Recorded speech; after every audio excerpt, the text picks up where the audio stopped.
Пай-пай шіркін қазақтың келіндері, көл дария секілді пейілдері. Абысын тату болса аз көп деген мақалдың айтылуы тегін беді.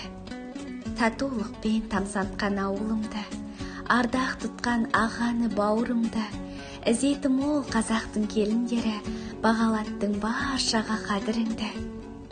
Қосылған соң жүрекпен өмірлері, ризасы жарасар сенімдері, ұрпақ жібін жалғайтын отқа лайық қазағымның ардақты келіндері. Пай-пай шіркін қазақтың келіндері, көл дария секілді пейілдері.